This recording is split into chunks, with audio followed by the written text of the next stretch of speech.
Le silence pesant de la salle de conférence du groupe Marchand fut soudain brisé par les mots qui allaient changer le cours de sa vie. « Théo, nous avons pris une décision concernant ton avenir. » La voix grave de son père, Henri Marchand, résonnait dans l'immense bureau aux murs tapissés de portraits d'ancêtres fortunés. Théo leva les yeux de son dossier d'investissement immobilier, sentant déjà l'étau se resserrer autour de sa liberté. À 33 ans, il était habitué aux décisions familiales qui façonnaient sa destinée sans qu'il ait son mot à dire. « Il est temps que tu te maries, mon fils. » Sa mère, Isabelle Marchand, née Dubois, ajusta ses perles de Tahiti d'un geste machinal. « Nous avons arrangé une rencontre avec Élodie Morel. » Le nom frappa Théo comme un coup de massue. Élodie Morel, fille unique de Vincent Morel, magnate de l'aviation privée. Une alliance stratégique parfaite pour étendre l'empire marchand au-delà de l'immobilier lyonnais vers les cieux européens. « Élodie est une jeune femme remarquable, » continua sa mère, ignorant l'expression figée de son fils. Diplômée de Sciences Po, elle parle couramment 4 langues et comprend parfaitement les enjeux de nos milieux. Son père possède la plus grande flotte d'avions privés de France. Imaginez les possibilités commerciales. Théo posa lentement son stylo Mont-Blanc sur le bureau en acajou. Son regard se perdit vers les fenêtres panoramiques qui offraient une vue imprenable sur le Rhône. Lyon s'étendait à ses pieds, cette ville où les marchands régnaient en maîtres depuis 3 générations. Chaque building, chaque complexe résidentiel de luxe portait d'une manière ou d'une autre leur empreinte. « Père, mère », commença-t-il d'une voix posée mais ferme, « je respecte votre jugement, mais je ne peux accepter un mariage arrangé.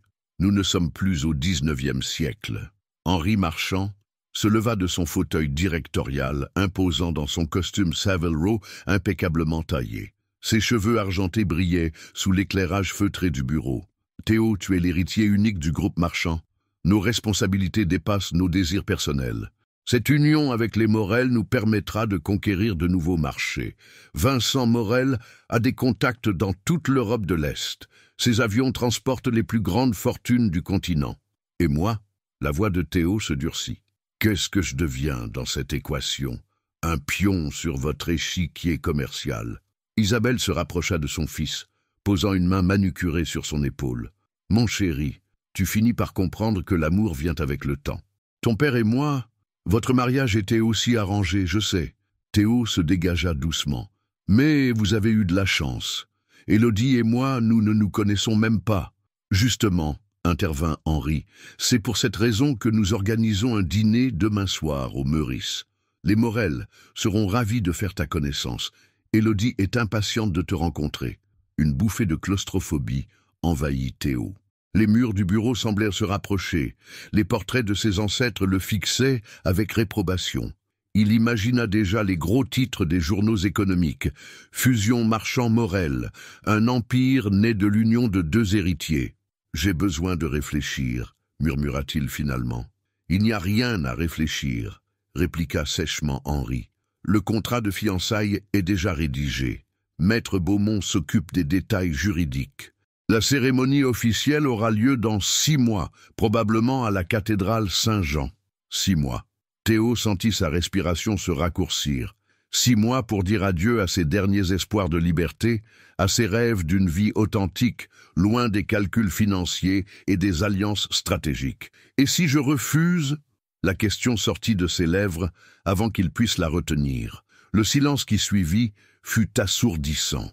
Henri et Isabelle échangèrent un regard lourd de sens. « Tu ne refuseras pas », dit finalement Henri d'une voix glaciale, « parce que tu sais que l'avenir de 8000 employés dépend de tes décisions, parce que tu sais que 3 générations de marchands ont construit cet empire pour le transmettre intact, et parce que, au fond, tu es un marchand, avec tout ce que cela implique. » Ces mots résonnèrent dans l'esprit de Théo longtemps après avoir quitté le bureau familial.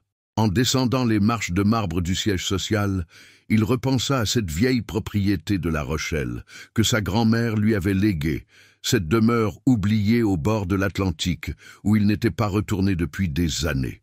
Peut-être était-il temps de s'y rendre. 3 jours après l'ultimatum familial, Théo roulait vers La Rochelle dans sa Aston Martin DB11. les vitres baissées, respirant enfin un air qui ne sentait pas l'encens des obligations familiales. Il avait prétexté une inspection de la propriété héritée de sa grand-mère Marguerite pour échapper au dîner chez les Morel. La colère de ses parents avait été mémorable, mais pour la première fois depuis des années, il s'en moquait éperdument. Le paysage changeait progressivement autour de lui. Les buildings lyonnais cédaient la place aux champs de tournesol, puis aux vignobles, et finalement aux marais salants qui annonçaient la proximité de l'océan. Chaque kilomètre parcouru allégeait le poids sur ses épaules. La propriété Marchand de La Rochelle apparut au détour d'un chemin bordé de tamaris centenaires. Le domaine de la Roseraie, ainsi nommé par sa grand-mère qui adorait les roses anciennes, s'étendait sur 15 hectares face à l'Atlantique. La demeure du XVIIIe siècle, avec ses pierres blondes patinées par les embruns, ses volets bleus délavés et sa toiture d'ardoise grise, respirait une élégance fanée mais authentique. Théo coupa le moteur et resta un moment immobile dans le silence soudain. Seul le bruissement des feuilles et le cri lointain des mouettes troublaient cette quiétude. Comme c'était différent du vacarme constant de Lyon, des klaxons, des téléphones qui sonnent, des réunions interminables. Il poussa la lourde porte en chêne et pénétra dans le hall d'entrée. L'odeur de cire et de vieilles pierres l'enveloppa aussitôt. Ses pas résonnaient sur les tommettes ocre rouges. Les meubles étaient recouverts de draps blancs, comme des fantômes d'un passé plus heureux. Dans le salon principal, un portrait de sa grand-mère Marguerite trônait au-dessus de la cheminée. Elle souriait avec cette malice douce qu'il avait tant aimée enfant. Marguerite Marchand avait été l'exception dans cette famille de requins financiers. Elle écrivait de la poésie, collectionnait les livres rares et préférait son jardin au conseil d'administration. « Tu m'as légué plus qu'une maison, grand-mère », murmura-t-il en caressant le cadre doré. « Tu m'as légué un refuge. » Le lendemain matin, Théo décida d'explorer le centre historique de La Rochelle. Débarrassé de ses costumes sur mesure, vêtu d'un simple jean et d'une chemise en lin blanc, il se fondait dans la foule des touristes et des habitants. Personne ne le reconnaissait, personne ne l'abordait pour parler d'investissement ou de marché boursier. Cette anonymité lui procurait une sensation de liberté enivrante. Il déambulait dans les ruelles pavées du Vieux-Port quand son regard fut attiré par une petite boutique nichée rue Saint-Nicolas. L'enseigne en fer forgé indiquait « Camille Dufresne, restauration de livres anciens ». Derrière la vitrine, des ouvrages reliés cuir côtoyaient des instruments délicats, loupe, pinceau fin, feuilles d'or. Une femme aux cheveux châtains, attachés en chignon, travaillait, penchée sur un volume ancien. Quelque chose dans sa silhouette lui rappelait un souvenir lointain. Cette façon de pencher la tête, cette concentration absolue. Soudain, elle leva les yeux et leurs regards se croisèrent à travers la vitre. Camille Dufresne. Le cœur de Théo fit un bond. La petite fille aux nattes rousses qui courait pieds nus dans les vignes du domaine était devenue cette femme élégante, aux yeux verts, pétillants d'intelligence. Camille, la fille de Marcel Dufresne, le jardinier de sa grand-mère. Camille, qui lui apprenait à reconnaître les oiseaux, qui lui racontait des histoires sous le grand chêne, qui avait été sa complice d'enfance avant que les études prestigieuses et les responsabilités familiales ne les séparent. Elle le reconnut aussi, car un sourire surpris éclaira son visage. Elle posa délicatement son pinceau et se dirigea vers la porte. « Théo Marchand », dit-elle en ouvrant, sa voix teintée d'un mélange de joie et d'incrédulité. « Que fais-tu à La Rochelle ?»« Camille ?» Il la détailla, encore sous le choc de la retrouver. « Tu es magnifique. » Elle rougit légèrement, repoussant une mèche de cheveux derrière son oreille. « Tu n'as pas changé, toujours aussi flatteur ?» Elle rit, mais son regard restait prudent. « J'ai appris pour la mort de ta grand-mère. Je suis désolé. Marguerite était une femme exceptionnelle. Merci. » Il baissa les yeux. « Elle t'aimait beaucoup, tu sais. Elle me parlait souvent de la petite Camille qui deviendrait quelqu'un d'extraordinaire. »« Entre donc, » dit-elle en s'effaçant. « Ne restons pas sur le seuil comme des étrangers. » L'atelier de Camille était un cocon chaleureux baigné de lumière naturelle. Des étagères croulaient sous les livres en cours de restauration. L'odeur du cuir, de la colle de poisson et du papier ancien créait une atmosphère unique, presque sacrée. Au fond, Un secrétaire ancien supportait des outils minutieusement rangés. « C'est ton métier ?» demanda Théo, impressionné par l'organisation méticuleuse. « Ma passion devenue métier », corrigea-t-elle avec fierté. « J'ai étudié la conservation à l'école de Condé, puis j'ai ouvert cet atelier il y a 5 ans. Je restaure des manuscrits, des incunables, des reliures précieuses, tout ce qui porte la mémoire du temps. » Théo observait ses mains délicates manipuler un ouvrage du XVIe siècle avec une tendresse infinie. « Tu rends la vie aux mots oubliés, » murmura-t-il. « Et toi ?» Elle le regarda droit dans les yeux. « Les journaux disent que tu diriges l'empire marchand d'une main de fer, que tu as transformé Lyon en une jungle de verre et d'acier. » Il y avait dans sa voix une pointe de reproche qui le blessa plus qu'il ne l'aurait cru. Il hésita. « Je fais ce qu'on attend de moi. » « Ce qu'on attend de toi ?» Elle fronça les sourcils. « Et ce que toi tu attends de la vie ?» Cette question simple le désarçonna complètement. « Ce que moi, j'attends de la vie ?»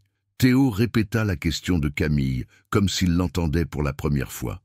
Il s'approcha d'une étagère où trônait un manuscrit enluminé du XVe siècle, ses pages ouvertes révélant des miniatures d'une délicatesse extraordinaire. « Je ne me suis jamais posé cette question, » avoua-t-il finalement. Depuis l'enfance, ma vie était tracée. Études à HEC, MBA à Londres, retour pour diriger l'entreprise familiale, comme une partition écrite à l'avance. Camille posa son pinceau et le rejoignit près de l'étagère. Sa proximité troubla Théo d'une manière qu'il n'avait pas ressentie depuis des années. « Tu te souviens, dit-elle doucement, quand nous étions petits, tu me disais que tu voulais devenir explorateur. Tu rêvais de découvrir des cités perdues, de naviguer vers des îles mystérieuses. » Un sourire nostalgique éclaira le visage de Théo. « J'avais 8 ans, et toi 6. Tu m'écoutais avec des yeux émerveillés quand je t'expliquais comment nous partirions ensemble vers l'Amazonie. Tu dessinais même des cartes au trésor. » Elle rit, ses yeux pétillants de malice. « Et tu affirmais que ton grand-père avait caché un coffre quelque part dans le domaine. » « C'était peut-être vrai, » murmura Théo. « Grand-mère Marguerite était très mystérieuse à propos de certaines histoires familiales. » Camille s'installa derrière son secrétaire, invitant Théo à prendre place dans le fauteuil Voltaire qui faisait face. L'après-midi dorait doucement l'atelier, créant une atmosphère intimiste et chaleureuse. « Parle-moi de ta vie actuelle, » dit-elle en préparant du thé dans une théière en porcelaine de Limoges. « Au-delà des articles de presse et des ragots mondains, comment est vraiment Théo Marchand aujourd'hui ?» Théo hésita. Personne ne lui avait jamais posé cette question avec une telle sincérité. Dans son monde, les conversations tournaient autour des chiffres, des stratégies, des acquisitions. Jamais on ne s'intéressait à l'homme derrière le costume 3 pièces. « Vide !» répondit-il avec une franchise qui le surprit lui-même. « J'ai un appartement de 300 mètres carrés avec vue sur le Rhône, une cave à vin qui vaut une fortune, des voitures de collection. Mais le matin, quand je me réveille, j'ai l'impression d'être un acteur qui joue un rôle qui ne lui correspond pas. » Camille versa le thé fumant dans 2 tasses délicates, ses gestes empreints d'une grâce naturelle. « Et côté cœur ?» demanda-t-elle avec une désinvolture qui ne trompait personne. « Des rencontres sans lendemain avec des femmes de mon milieu. Des dîners mondains où l'on parle business entre le foie gras et le soufflé. » Il soupira. « D'ailleurs, mes parents ont arrangé mon mariage avec Élodie Morel. » Les mains de Camille se figèrent autour de sa tasse. « Élodie Morel, la fille du magnate de l'aviation, tu la connais ? De réputation. » Son ton s'était refroidi perceptiblement. « Ah, on dit qu'elle est brillante, ambitieuse, parfaite pour un homme de ton rang. »« Mon rang ?» Théo ricana amèrement. « Toujours cette prison dorée. Et toi, Camille, comment es-tu devenue cette femme remarquable ?» Elle sourit, retrouvant sa chaleur naturelle. « Après le baccalauréat, j'ai quitté La Rochelle pour Paris. J'ai étudié l'histoire de l'art à la Sorbonne, puis la restauration. J'ai travaillé quelques années à la Bibliothèque nationale, sur des manuscrits médiévaux. Mais la capitale m'étouffait. J'avais besoin de la mer, du grand air, de cette lumière particulière de la côte atlantique. Et, sentimentalement, j'ai été fiancée à un conservateur du Louvre, avoua-t-elle en regardant par la fenêtre. Paul était passionné, cultivé, tout ce qu'une femme peut désirer. Mais, il n'y avait pas cette étincelle, cette complicité unique qui fait qu'on se comprend d'un regard. Tu sais, cette connexion qu'on ressent parfois avec certaines personnes.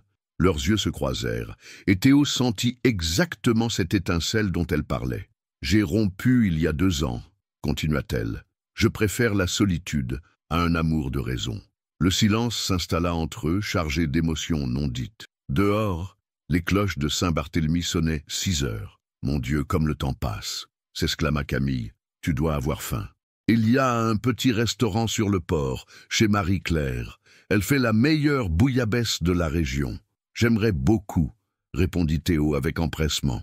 En fermant l'atelier, Camille glissa la clé dans sa poche et se tourna vers lui. « Théo, puis-je te poser une question indiscrète ? Vas-y, pourquoi es-tu vraiment venu à La Rochelle ?» Il la regarda longuement avant de répondre. « Pour fuir, pour retrouver quelque chose que j'ai perdu en chemin. Pour me souvenir de qui j'étais avant de devenir ce que je suis. Et maintenant que tu m'as retrouvé ?»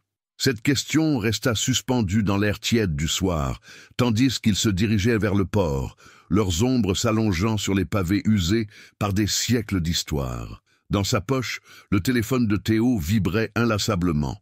Ses parents, probablement. Élodie Morel, peut-être. Le monde des affaires qui le réclamait. Mais pour la première fois depuis des années, il ignora ses appels insistants. Ce soir, il était simplement Théo, l'ami d'enfance de Camille, celui qui rêvait d'aventures et de trésors cachés. Le restaurant de Marie-Claire se nichait dans une ancienne maison de pêcheurs, face aux tours médiévales, qui gardaient l'entrée du vieux port. Les murs de pierre blanche étaient décorés de filets de pêche et de coquillages, créant une atmosphère authentiquement maritime. L'odeur d'ail, de safran et de poissons frais embaumait la salle bondée où se mélangeaient touristes et habitués. Marie-Claire, une femme ronde aux joues rosies par des années passées en cuisine, accueillit Camille avec une chaleureuse accolade. « Ma petite Camille, et qui est ce beau jeune homme ?» demanda-t-elle en adressant un clin d'œil complice à son amie. « Marie-Claire, je te présente Théo, un ami d'enfance de passage à La Rochelle. » « Mais ami d'enfance, vraiment ?» La restauratrice examina Théo avec un sourire malicieux. « Celui dont tu me parlais parfois, le petit garçon du château qui dessinait des cartes au trésor ?» Camille rougit délicieusement, jetant un regard gêné vers Théo qui souriait, amusé par cette révélation. « Marie-Claire !» protesta-t-elle. « Tu vas lui donner une grosse tête. Allez, installez-vous à ma meilleure table, celle près de la fenêtre. Vous pourrez regarder les bateaux rentrer au port. Et je vous prépare ma bouillabaisse spéciale, avec du Saint-Pierre pêché ce matin même. » La table surplombait effectivement le port, où les derniers chalutiers rentrèrent de leur journée en mer. Le soleil couchant embrasait les coques colorées et faisait scintiller l'eau comme un miroir d'or. Théo et Camille s'installèrent de face à face, soudain conscients de l'intimité de ce moment. « Alors, tu parlais de moi à Marie-Claire » demanda Théo en dépliant sa serviette. « Ne te flatte pas trop, » répliqua Camille en riant. « Je mentionnais parfois le petit garçon arrogant qui se prenait pour Robinson Crusoe. »« Arrogant ? Moi ?» Il prit un air faussement offusqué. « J'étais simplement ambitieux. Tu étais insupportable. Tu donnais des ordres comme si tu étais déjà le roi du monde. Camille, porte mon sac. Camille, creuse ici. Camille, fais attention aux serpents. Et toi, tu m'obéissais au doigt et à l'œil, protesta-t-il. « Parce que j'étais amoureuse de toi, petit idiot. » Les mots sortirent de sa bouche avant qu'elle puisse les retenir. Un silence gêné s'installa, troublé seulement par le clapotis des vagues contre les quais. « Tu étais amoureuse de moi ?» demanda doucement Théo. « J'avais 6 ans, se rattrapa-t-elle rapidement. On tombe amoureuse de n'importe qui à 6 ans.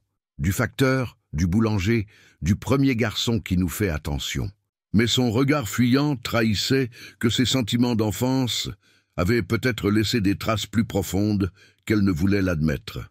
Marie-Claire arriva avec une carafe de muscadet frais et une corbeille de pain de campagne, brisant heureusement cette tension naissante. « Alors, monsieur Théo, que faites-vous dans la vie ?»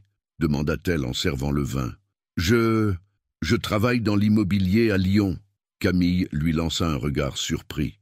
Pourquoi minimisait-il ainsi son rôle? Marie-Claire n'insista pas, repartant vers ses fourneaux en sifflotant. L'immobilier, murmura Camille. Tu diriges l'un des plus gros groupes de France et tu dis que tu travailles dans l'immobilier? Ici, je ne suis pas le PDG du groupe Marchand.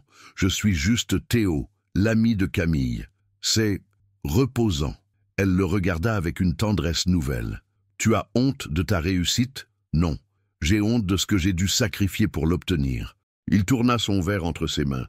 Tu sais, quand j'ai repris l'entreprise après la mort de mon grand-père, j'avais des idées, des projets humanitaires. Je voulais construire des logements sociaux, réhabiliter des quartiers défavorisés. Et qu'est-ce qui t'en a empêché?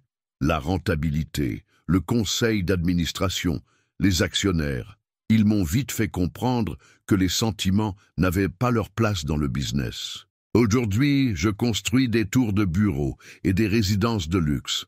Point final. La bouillabaisse arriva, fumante et parfumée. Marie-Claire avait mis les petits plats dans les grands. Saint-Pierre, rouget, dorade, langoustine, le tout nageant dans un bouillon ambré parfumé au safran et au pastis. « C'est délicieux !»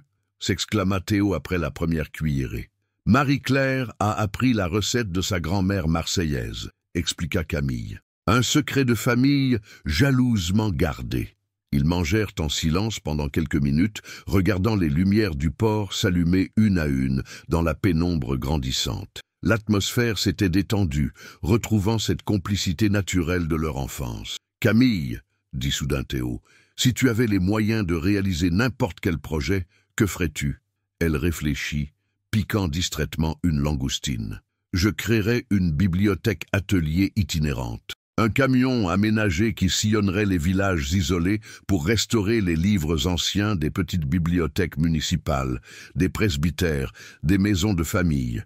Tant de trésors se perdent faute de moyens. C'est une idée magnifique, mais utopique. Il faudrait des financements énormes, des autorisations, une équipe. » Elle haussa les épaules avec résignation. « Et si quelqu'un était prêt à financer ce projet? Tu plaisantes ?» Elle le regarda avec surprise. Qui investirait dans quelque chose d'aussi peu rentable? Théo ne répondit pas, mais un sourire mystérieux éclaira son visage. Pour la première fois depuis des années, il entrevoyait une manière d'utiliser sa fortune autrement que pour construire des tours de verre et d'acier. Le dîner se prolongea tard dans la soirée, leur conversation passant des souvenirs d'enfance aux rêves d'adultes, des projets fous aux regrets secrets. Quand ils quittèrent enfin le restaurant, les rues du Vieux-Port étaient presque désertes. « Je te raccompagne », proposa Théo. « J'habite juste là, » dit-elle en désignant un immeuble ancien près de l'église Saint-Sauveur. Au 3e étage, les fenêtres avec les géraniums. Ils s'arrêtèrent devant l'entrée, soudain gênés par cette fin de soirée imminente. « Merci pour ce dîner », murmura Camille. « J'ai passé une soirée merveilleuse. Moi aussi. » Il hésita. « Camille, puis-je te revoir demain? » « Pourquoi pas ?» Elle sourit. « Mon atelier ouvre à 9 heures. J'y serai. » Elle monta les premières marches, puis se retourna. « Théo? » « Oui, cette petite fille de 6 ans. Elle n'a jamais vraiment cessé d'être amoureuse de toi. » Et elle disparut dans la cage d'escalier, laissant Théo seul sous les étoiles, le cœur battant comme un adolescent. Théo rentra au domaine de la roseraie, le cœur léger. Mais à peine eut-il franchi le seuil que la réalité le rattrapa brutalement. Son téléphone affichait 43 appels manqués et une vingtaine de messages vocaux. Ses parents, son assistante personnelle, Maître Beaumont, son avocat, et même Élodie Morel elle-même. Il s'installa dans le salon et écouta les messages avec une appréhension croissante. « Théo, c'est ta mère. Où es-tu? Les Morel nous attendent pour le dîner. Rappelle immédiatement. Théo, c'est papa. Ton comportement est inadmissible. Vincent Morel est furieux. Rappelle-moi avant minuit où il y aura des conséquences. Monsieur Marchand, ici Maître Beaumont. Il y a urgence concernant le contrat de mariage. Les avocats des Morel menacent de tout annuler. Contactez-moi dès que possible. » Et enfin, la voix cristalline d'Élodie. « Théo, c'est Élodie. Je ne comprends pas votre attitude. Mes parents sont vexés. Et franchement, moi aussi. Nous devions faire connaissance, discuter de notre avenir. Si vous n'êtes pas intéressé par cette union, ayez au moins la courtoisie de me le dire en face. J'attends votre appel. » Théo éteignit son téléphone et se servit un verre de cognac Hennessy qu'il trouva dans le bar de sa grand-mère. Le liquide ambré brûla sa gorge, mais n'atténua en rien le chaos qui régnait dans ses pensées. Comment expliquer à ses parents qu'en quelques heures, sa vie avait basculé? Comment leur dire qu'une simple conversation avec Camille Dufresne avait réveillé des sentiments qu'il croyait enterrés? Comment avouer qu'il remettait en question 20 ans de conditionnement familial? Le lendemain matin, il se réveilla tôt, impatient de retrouver Camille. Mais en sortant de la douche, il découvrit une Bentley noire garée devant le domaine. Son père en descendit, le visage fermé, suivi de sa mère qui affichait cette expression glaciale qu'il connaissait bien. « Bonjour papa, maman », dit-il en les accueillant sur le perron. « Vous avez fait la route de Lyon de bonne heure. Nous n'avions pas le choix, » répliqua sèchement Henri Marchand. « Ton escapade ridicule a failli compromettre l'accord avec les Morel. Vincent était sur le point de rompre les négociations. Heureusement, j'ai réussi à le calmer, » ajouta Isabelle en pénétrant dans le salon. « Je lui ai expliqué que tu traversais une petite crise existentielle, que c'était normal à ton âge, que tu avais besoin de réfléchir dans le calme avant de prendre une décision aussi importante. » Une crise existentielle? Théo ne put s'empêcher de sourire amèrement. « C'est ainsi que vous appelez le fait de vouloir choisir sa propre vie. »« Théo !» La voix de son père claqua comme un fouet. « Nous n'avons pas de temps à perdre en enfantillage. Élodie t'attend cet après-midi au Plaza Athénée pour un thé. Tu vas faire tes excuses, la charmer et officialiser vos fiançailles dans la semaine. Et si je refuse? »« Tu ne refuseras pas, » dit calmement Isabelle. « Parce que tu n'es pas stupide. Cette alliance nous ouvre les marchés internationaux. Nos concurrents européens nous regardent déjà d'un œil noir. Sans l'appui financier et logistique des Morel, le groupe Marchand stagnera. Et puis, » ajouta Henri en se dirigeant vers la fenêtre, « Élodie est une femme remarquable. Intelligente, cultivée, de bonne famille. Que veux-tu de plus? »« L'amour, peut-être, » murmura Théo. Ses parents échangèrent un regard entendu. « L'amour, » répéta sa mère avec dédain. « Tu crois que ton père et moi nous sommes mariés par amour? Non, mon chéri, nous nous sommes mariés par respect mutuel, par intelligence, par convergence d'intérêts. Et regarde, 35 ans de mariage réussi, un empire construit ensemble, un fils exceptionnel. L'amour vient avec le temps, Théo, ou il ne vient pas, mais on s'en passe très bien. Je veux plus que ça pour ma vie, dit Théo d'une voix ferme. Plus que quoi? Explosa Henri. Plus qu'une fortune de 800 millions d'euros? Plus qu'un empire qui fait travailler des milliers de personnes? Plus que le respect de tes pères? Qu'est-ce que tu veux de plus, bon sang? Je veux me sentir vivant. Le silence qui suivit fut assourdissant. Isabelle s'approcha de son fils et posa une main sur son bras. « Mon chéri, » dit-elle avec une douceur calculée, « je comprends tes doutes, mais réfléchis bien. À ton âge, il est temps de fonder une famille, d'assurer la continuité de notre nom. Élodie te donnera de beaux enfants. Elle sera une épouse parfaite pour un homme de ton rang. Et si j'ai trouvé quelqu'un d'autre ?» Lâcha Théo. L'effet fut immédiat. Henri se retourna brusquement, les yeux flamboyants. « Quelqu'un d'autre? Qui? Une de tes conquêtes parisiennes? Une mannequin? Une actrice en mal de notoriété? Non, quelqu'un de bien, quelqu'un d'authentique. »« Qui ?» insista sa mère, les mâchoires serrées. Théo hésita. Mentionner Camille les exposerait tous les deux aux manœuvres destructrices de sa famille. Il connaissait leur méthode. Enquête privée, pression financière, chantage subtil. Ils étaient capables de détruire la vie paisible qu'elle s'était construite. « Peu importe, dit-il finalement. Ce qui compte, c'est que je ne peux pas épouser Élodie. Tu le peux, et tu le feras, trancha Henri. Parce que tu es un marchand, parce que tu as des responsabilités, et parce que si tu refuses, je te déshérite complètement. Plus d'appartements, plus de voitures, plus d'argent de poche. Tu devras gagner ta vie comme n'importe qui. Parfait, répliqua Théo avec un calme qui surprit ses parents. Je m'en sortirai très bien. Vraiment? Ricana Henri. Avec quelle compétence? Tu n'as jamais travaillé ailleurs que dans l'entreprise familiale. Tu ne sais rien faire d'autre que signer des chèques et assister à des réunions. Ces mots firent mouche. Théo réalisa soudain sa dépendance totale à l'empire familial. Sans le nom Marchand, sans la fortune, sans le réseau, que était-il vraiment? Tu as jusqu'à demain matin pour prendre ta décision. conclut Henri en se dirigeant vers la sortie.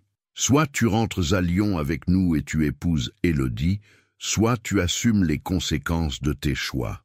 Mais n'oublie pas, ajouta Isabelle avant de sortir, que 8000 emplois dépendent de toi. Ces gens ont des familles à nourrir. Théo les regarda partir, le cœur lourd. La Bentley disparut dans l'allée de Tilleul, le laissant seul avec ses démons. Il était déjà 10 heures passées. Camille l'attendait à son atelier depuis 1 heure. Théo arriva à l'atelier de Camille vers 11 heures, l'esprit encore troublé par la confrontation avec ses parents. Il la trouva penchée sur un manuscrit du XVIIe siècle, ses lunettes de lecture perchées sur le bout du nez, complètement absorbée par son travail. « Excusez-moi, mademoiselle » dit-il en imitant la voix d'un client. « Je cherche une restauratrice de livres exceptionnelle. On m'a dit qu'elle habitait ici. » Camille leva les yeux et sourit, mais son expression se troubla en voyant le visage tendu de Théo. « Tu as l'air soucieux, » dit-elle en posant ses instruments. « Problème au château, on peut dire ça ?» Il s'approcha de la fenêtre, contemplant la rue animée où les touristes déambulaient insouciants. « Camille, il faut que je te dise quelque chose, que je te dise tout. » Le ton grave de sa voix alarma la jeune femme. Elle ferma délicatement le manuscrit et lui fit signe de s'asseoir. « Je t'écoute. » Théo prit une profonde inspiration. « Hier soir, quand je suis rentré, j'avais 43 appels manqués. Mes parents, leurs avocats et... Élodie Morel. Élodie Morel. Le nom resta suspendu dans l'air comme une menace. Camille, je ne t'ai pas tout dit hier. Mes parents ont arrangé mon mariage avec elle. Je devais la rencontrer avant-hier soir pour un dîner officiel. » Le visage de Camille se ferma instantanément. « Tu devais rencontrer ta future épouse, et au lieu de cela, tu m'as emmené dîner au restaurant ?» Sa voix tremblait de colère contenue. « Tu t'es servi de moi comme d'une distraction. »« Non !» Théo se leva brusquement. « Tu ne comprends pas. J'ai fui ce dîner justement parce que je ne pouvais pas accepter cette mascarade. J'ai choisi de venir ici, de te retrouver parce que... » « Parce que quoi ? Parce que tu es la seule personne qui m'ait jamais fait sentir vraiment vivant. » Les mots étaient sortis plus forts qu'il ne l'aurait voulu. Camille le regardait, bouleversé. « Ce matin, continua-t-il d'une voix plus douce, mes parents ont débarqué au domaine. Ils m'ont donné un ultimatum. Soit j'épouse Élodie, soit ils me déshéritent complètement. Et alors, la voix de Camille était à peine audible. Alors j'ai réalisé quelque chose de terrible. Il s'approcha d'elle, plongeant son regard dans le sien. Je ne suis rien sans eux, rien sans ce nom, sans cette fortune. Je n'ai jamais appris à vivre autrement qu'en héritier marchand. Ah, tu dis des bêtises. Non, Camille, c'est la vérité. Il se passa les mains dans les cheveux. Qu'est-ce que je sais faire, concrètement? Présider des conseils d'administration, signer des contrats, serrer des mains lors de galas de charité. Mais vivre vraiment, gagner ma vie par moi-même, construire quelque chose de mes propres mains? Camille se leva et s'approcha de lui. « Théo, regarde-moi. » Elle prit son visage entre ses mains. « Tu penses que je t'ai aimé, enfant, pour ton nom de famille, pour l'argent de tes parents?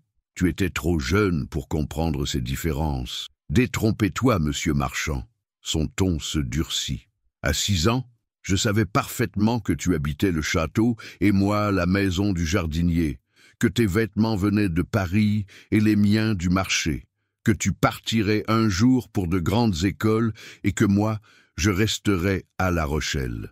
Non, alors pourquoi? Parce que quand nous étions ensemble, tu oubliais tout ça. Tu redevenais simplement Théo, le garçon qui me montrait comment sauver les oiseaux blessés, qui inventait des histoires fantastiques, qui me protégeait quand j'avais peur de l'orage. Cet homme-là existe toujours en toi. Théo ferma les yeux, sentant les larmes lui monter. Je l'ai perdu en route, Camille. Alors retrouve-le. Mais comment? En perdant tout? En déshonorant le nom de ma famille? En choisissant qui tu veux être vraiment? Elle s'éloigna de lui, retournant vers son établi. Tu sais, quand j'ai quitté Paul, mes parents étaient furieux. Ils représentaient la sécurité, la réussite sociale. Un beau mariage avec un conservateur du Louvre. Ce n'est pas comparable. Non, effectivement. Elle se retourna vers lui. Mes parents ne m'ont pas menacé de me couper les vivres. Mais ils m'ont fait comprendre que je faisais une erreur énorme, que je regretterais, que je finirais seul. Et tu ne regrettes pas? Pas une seconde. Son regard brillait de fierté. Parce que j'ai appris quelque chose d'essentiel. On ne peut être heureux qu'en étant fidèle à soi-même. Même si c'est difficile, même si ça fait peur. Théo s'assit lourdement dans le fauteuil Voltaire. Tu as de la chance. Tu as un métier que tu aimes, un talent reconnu. Moi, qu'est-ce que j'ai sans l'empire marchand? Tu as 33 ans, une intelligence remarquable, une éducation exceptionnelle. Elle vint s'agenouiller devant lui. Et surtout, tu as quelque chose de rare. La conscience que ta vie actuelle ne te correspond pas. C'est déjà énorme. Camille, il prit ses mains dans les siennes. Si je choisis de tout quitter, si j'accepte d'être déshérité, accepterais-tu de quoi? De m'aider à redevenir l'homme que j'étais, celui que tu as aimé. Elle le regarda longuement, et il vit passer dans ses yeux toute une palette d'émotions. Tendresse, espoir, mais aussi peur. Théo, dit-elle finalement, je ne veux pas être la raison pour laquelle tu renonces à ta famille. Ce serait un poids trop lourd à porter. Un jour, tu pourrais me le reprocher. Jamais. Tu ne peux pas en être sûr. Elle se releva, et moi non plus. Un silence pesant s'installa entre eux. Dehors, les cloches de Saint-Barthélemy sonnaient midi. « Il faut que j'y aille », murmura Théo. « J'ai un rendez-vous à Paris cet après-midi. » Avec Élodie, il hocha la tête, évitant son regard. « Alors vas-y », dit-elle d'une voix blanche. « Fais ce que tu as à faire. »« Camille ?»« Non, Théo. » Elle lui tourna le dos. « Tant que tu n'auras pas choisi, vraiment choisi, ne me dis rien. Ne me fais aucune promesse. Ne me donne aucun espoir. » Il resta un moment immobile, puis se dirigea vers la porte. « Pour ce que ça vaut, dit-il sur le seuil, la petite fille de 6 ans n'était pas la seule à être amoureuse. » Et il sortit, laissant Camille seule, avec ses doutes et ses espoirs emmêlés. Le Plaza Athénée brillait de tous ses feux dans l'après-midi parisien. Théo traversa le hall de marbre rose, saluant machinalement le personnel qui le connaissait depuis l'enfance. Dans ce temple du luxe parisien, il était chez lui.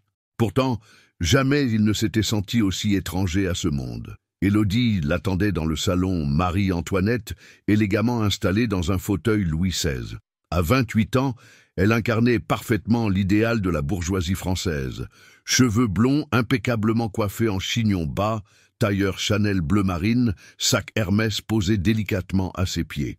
Ses gestes étaient d'une précision mécanique, fruit d'années d'éducation dans les meilleures institutions. « Théo » dit-elle en se levant, lui tendant une joue parfumée à effleurer. « Enfin, Élodie. » Il s'inclina légèrement. « Pardonnez mon retard. Pardonnez surtout votre absence avant-hier soir. » Son ton restait cordial, mais ses yeux bleus lançaient des éclairs. Mes parents étaient, comment dire, perplexes. Ils s'installèrent face à face. Un serveur en livrée s'approcha immédiatement. « Le thé habituel de madame? Earl Grey et Madeleine de Commercy? Parfait, Antoine. » Elle se tourna vers Théo. « Et pour monsieur? » La même chose. Le rituel du thé leur donna quelques minutes de répit. Élodie manipulait sa tasse de porcelaine de Sèvres avec une grâce étudiée, chaque geste calculé pour produire le maximum d'effet. Théo l'observait, frappé par cette perfection qui lui laissait étrangement froid. « Alors » dit-elle enfin en reposant sa tasse. « Cette escapade à La Rochelle? Un besoin soudain de grand air? Quelque chose comme ça. » Il évitait son regard. « J'avais besoin de réfléchir. À nous ?» Sa voix se fit plus douce, presque vulnérable. « Théo, je sais que cette situation n'est pas conventionnelle, mais nous pourrions apprendre à nous connaître, n'est-ce pas ?»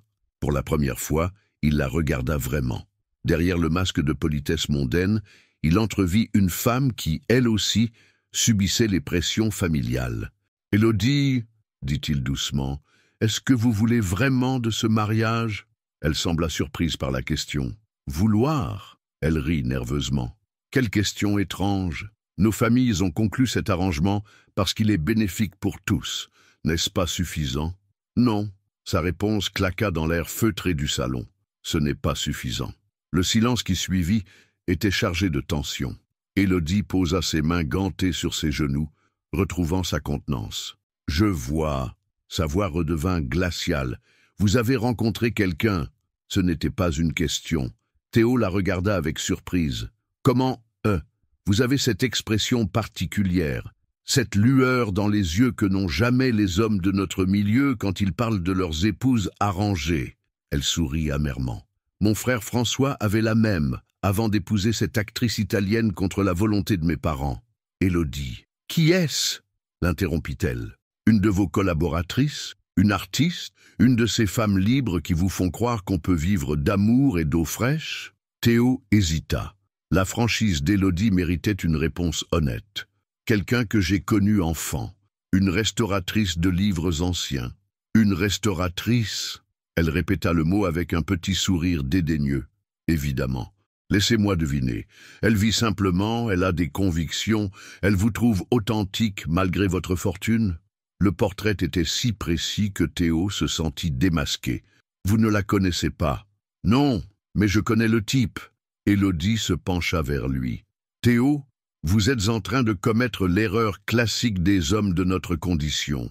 Vous confondez l'exotisme avec l'amour. Cette femme vous attire précisément parce qu'elle est différente de votre monde. Mais croyez-vous vraiment pouvoir vivre en dehors de ce monde? Ces mots faisaient écho aux doutes qui le rongeaient depuis la veille. Et vous, contre-attaqua-t-il, vous acceptez vraiment de vous marier sans amour? Pour la première fois, le masque d'Élodie vacilla. Elle baissa les yeux, fixant ses mains gantées. L'amour, murmura-t-elle. J'ai été amoureuse une fois. Un journaliste économique britannique, brillant, passionné, James.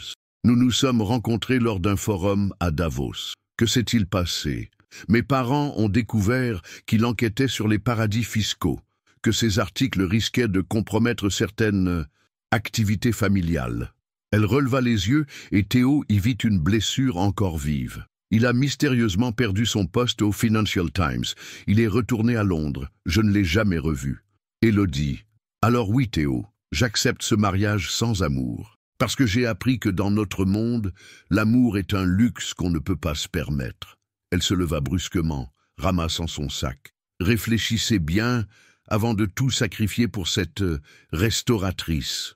L'amour passe, Théo, mais la pauvreté, elle, reste. Attendez, dit-il en se levant aussi, et si je refusais définitivement ce mariage? Elle s'arrêta, lui faisant face. Alors mes parents chercheraient un autre parti. Et vous? Vous seriez libre de découvrir si votre petite bourgeoise vous aime vraiment quand vous n'aurez plus un sou. Vous pensez qu'elle ne m'aime que pour l'argent? Je pense qu'il est facile d'aimer un milliardaire, même en se persuadant du contraire. Elle ajusta son sac sur son épaule. Mais peut-être que votre restauratrice est différente. Peut-être que vous êtes l'exception. Elle se dirigea vers la sortie, puis se retourna une dernière fois. Pour ce que ça vaut, Théo, vous me plaisez. Vous avez quelque chose que n'ont pas les autres hommes de notre milieu. Vous doutez encore. C'est rare, c'est même touchant. Élodie. Mais cette qualité qui me séduit est précisément celle qui vous perdra. Elle sourit tristement. Dans notre monde, les gens qui doutent finissent broyés. Et elle sortit, laissant Théo seul dans le salon Marie-Antoinette face à ses certitudes ébranlées. Il resta un long moment immobile, regardant par les fenêtres les Champs-Élysées grouillant de vie. Toutes ces personnes qui couraient vers leurs rêves, leurs amours, leurs ambitions. Lui, que cherchait-il exactement? Son téléphone vibra. Un message de Camille. « J'espère que ton rendez-vous s'est bien passé. Je pense à toi. C'est. » Ces quelques mots simples réchauffèrent son cœur glacé par la conversation avec Élodie. Mais ils ravivèrent aussi ses doutes. Et si Élodie avait raison? Et si Camille ne l'aimait que par illusion romantique? Il n'y avait qu'un moyen de le savoir. Le voyage de retour vers La Rochelle se déroula dans un silence pesant. Théo conduisait machinalement, l'esprit hanté par les mots d'Élodie. Il est facile d'aimer un milliardaire, même en se persuadant du contraire. Cette phrase résonnait en lui comme un poison lent, distillant le doute dans chacune de ses certitudes. Il arriva au domaine, alors que le soleil se couchait sur l'Atlantique, embrasant le ciel de teintes orangées et pourpres. La beauté du spectacle ne parvint pas à apaiser son tourment intérieur. Il avait pris une décision pendant le trajet, une décision aussi douloureuse que nécessaire. Le lendemain matin, il se rendit à l'atelier de Camille. Elle l'accueillit avec un sourire prudent, scrutant son expression pour y déceler des indices sur sa rencontre avec Élodie. Comment s'est passé ton rendez-vous? Demanda-t-elle en rangeant des manuscrits. Mieux que prévu, répondit-il d'un ton neutre. Élodie est surprenante, plus intelligente et plus sensible que je ne l'imaginais. Il vit une ombre passer dans les yeux de Camille. Tant mieux, dit-elle d'une voix un peu trop détachée. C'est important dans un mariage. Camille, commença Théo, le cœur battant. J'ai réfléchi à notre conversation d'hier. Tu as raison. Je ne peux pas prendre une décision aussi importante sous le coup de l'émotion. Elle s'immobilisa, une pile de livres dans les bras. Que veux-tu dire? Je veux dire que j'ai besoin de savoir si ce que nous ressentons est réel, si ce n'est pas juste de la nostalgie, des souvenirs idéalisés d'enfance. Camille posa lentement les livres sur son établi.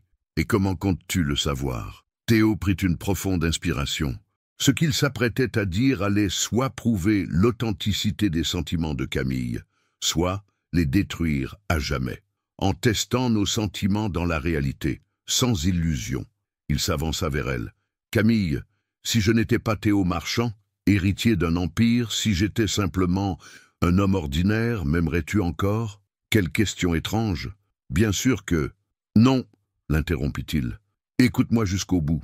Si j'étais employé de banque, si je vivais dans un petit appartement, si je n'avais pas de voiture de luxe, si je ne pouvais t'offrir que des dîners dans des bistrots modestes, Théo, tu dis n'importe quoi. Ce n'est pas ton argent qui... Prouve-le. » Les deux mots claquèrent dans l'atelier comme un défi. Camille recula d'un pas, blessée. « Comment oses-tu? Comment est-ce que j'ose quoi? Te demander de m'aimer pour ce que je suis vraiment ?» Sa voix se durcit. « Je sais, Élodie m'a dit quelque chose d'intéressant hier, que les gens de mon milieu confondent souvent l'exotisme avec l'amour. Et alors? Je me demande si ce n'est pas exactement ce qui nous arrive. Toi, tu es attiré par l'héritier Marchand, par le côté romanesque de cette histoire. Moi, je suis séduit par la simplicité de ta vie, par cette authenticité que je n'ai jamais connue. » Camille le gifla. La claque résonna dans le silence de l'atelier. Théo porta la main à sa joue, plus choquée par le geste que par la douleur. « Comment oses-tu » répéta-t-elle, les yeux brillants de larmes. « Tu viens ici, tu me fais des déclarations, tu me fais espérer, et maintenant tu m'accuses de n'être qu'une croqueuse de diamants? Je n'accuse personne, je pose juste une question. Non, tu me testes !» Sa voix tremblait de colère. « Je me teste comme on teste un produit avant de l'acheter. » Elle se dirigea vers la porte et l'ouvrit grand. « Sors d'ici. Camille, sors.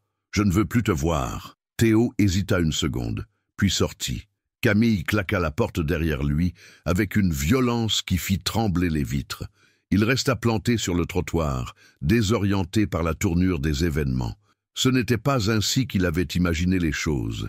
Il avait voulu tester leurs sentiments, pas les détruire. Il passa le reste de la journée à errer dans La Rochelle, ressassant la scène. Avait-il eu raison de provoquer cette confrontation, ou avait-il simplement détruit la plus belle chose qui lui soit arrivée depuis des années? Le soir, il retourna vers l'atelier. Les lumières étaient éteintes, le rideau tiré. Il frappa doucement à la porte. « Camille, je sais que tu es là. Ta voiture est garée derrière. » Pas de réponse. « Camille, je t'en prie, laisse-moi t'expliquer. » Toujours rien. Il s'assit sur le petit banc en face de la boutique et attendit. Les heures passèrent, les rues se vidèrent, seuls les réverbères et le clapotis de l'eau dans le port troublaient le silence nocturne. Vers minuit, la porte s'entr'ouvrit. « Tu es encore là ?» demanda la voix de Camille. « Je ne partirai pas tant que nous n'aurons pas parlé. Il n'y a rien à dire. »« Si, il y a tout à dire. » Il se leva. « Camille, j'ai eu tort, complètement tort. » La porte s'ouvrit un peu plus. Il aperçut son visage dans la pénombre, ses yeux rougis par les larmes. « Pourquoi ?» murmura-t-elle. « Pourquoi m'avoir dit ces choses horribles ? Parce que j'ai peur. » L'aveu lui échappa, nu et vulnérable. « J'ai peur que tout cela ne soit qu'un rêve. J'ai peur de tout quitter pour découvrir que je me suis trompée. J'ai peur de ne pas être à la hauteur de tes sentiments. » Elle sortit de l'atelier et s'approcha de lui. « Tu as peur que je ne t'aime que pour ton argent ? Oui. Et tu as pensé que la meilleure façon de le savoir était de m'insulter ? Oui. Non. Je ne sais pas. » Il se passa les mains dans les cheveux. « Camille, Je suis perdu, complètement perdu. Je ne sais plus faire la différence entre ce qui est vrai et ce qui ne l'est pas. » Elle le regarda longuement, puis soupira. « Théo, veux-tu savoir ce que j'ai ressenti quand tu m'as vu pour la première fois hier? Dis-moi. » De la joie, une joie pure, enfantine. Comme si on m'avait rendu une partie de moi que j'avais perdue. Elle s'adossa au mur de pierre. « Et tu sais ce que j'ai pensé en te voyant avec tes vêtements de luxe, ta montre qui coûte plus cher que ma voiture? Non, j'ai pensé, quel dommage. Il était si simple autrefois. » Elle sourit tristement. « Ton argent ne m'attire pas, Théo. Il me fait peur, parce qu'il nous sépare, parce qu'il fait de moi une suspecte à tes yeux. » Ces mots frappèrent Théo comme une révélation. Il venait de comprendre son erreur fondamentale. « Pardonne-moi, » murmura-t-il. « Je suis un imbécile. »« Oui, » dit-elle avec un petit sourire. « Tu es un imbécile, mais tu es mon imbécile d'enfance. Et malgré tout, je t'aime encore. » Il s'approcha d'elle, n'osant pas la toucher. « Vraiment, vraiment ?» Elle prit son visage entre ses mains, mais à une condition. « Laquelle? Ne me teste plus jamais. Si tu as des doutes, parle-moi. Si tu as peur, dis-le-moi. Mais ne me traite plus jamais comme une inconnue dont il faut vérifier les intentions. » Promis. Et pour la première fois depuis 2 jours, Théo se sentit enfin en paix. Les jours suivants s'écoulèrent comme dans un rêve éveillé. Théo et Camille se retrouvèrent chaque matin partageant des petits déjeuners face à l'océan, se promenant sur les remparts de la vieille ville, découvrant ensemble cette intimité nouvelle qui naissait de leur retrouvailles. Théo apprenait à voir La Rochelle à travers les yeux de Camille. Elle lui montrait les trésors cachés de la ville, la bibliothèque médiévale de l'église Saint-Barthélemy, où elle avait restauré des manuscrits du XIIIe siècle, le petit marché aux livres anciens du samedi matin, les ateliers d'artisans où se perpétuaient des métiers d'art oubliés. « Tu vois cette reliure ?» lui expliquait-elle en caressant la couverture patinée d'un incunable. « Elle a été réalisée au XVIe siècle par un maître relieur de Tours. Regarde ces dorures, cette finesse du travail. Il a fallu des mois pour terminer ce livre, des mois de patience, de précision, d'amour du métier. » Théo l'écoutait, fasciné par cette passion qui l'animait. Dans son monde, tout se mesurait en trimestres, en profits immédiats, en rentabilité à court terme. Ici, le temps avait une autre dimension, plus humaine, plus respectueuse. « J'aimerais apprendre, » dit-il soudain. « Apprendre quoi? Ce que tu fais, la restauration, travailler de mes mains pour créer quelque chose de beau, de durable. » Camille sourit, touchée par cette sincérité. « C'est un métier difficile. Il faut des années pour maîtriser les techniques. Et la patience. J'ai du temps. » Il marqua une pause. « Si je choisis de rester ?» Le sous-entendu planait entre eux comme une question non formulée. Théo n'avait toujours pas pris sa décision finale concernant l'ultimatum de ses parents. Ce soir-là, ils dînèrent dans le petit appartement de Camille. Elle avait cuisiné un simple risotto aux coquilles Saint-Jacques, accompagné d'un muscadet de la région. L'appartement était à son image. Chaleureux, authentique, avec ses meubles chinés, ses livres partout, ses plantes vertes qui donnaient vie aux vieilles pierres. « C'est chez toi, ici, » dit Théo en regardant autour de lui. « Comment ça?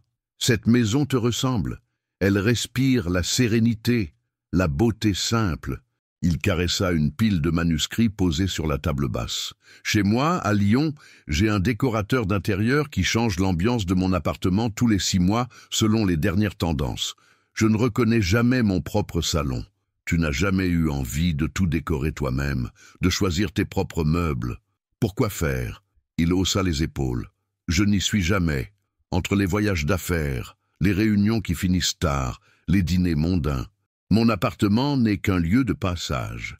Et ça ne te manque pas d'avoir un vrai chez toi ?» La question le surprit. Personne ne lui avait jamais demandé cela. Il réfléchit. « Oui, oui, ça me manque, surtout en ce moment. » Camille se leva pour débarrasser la table.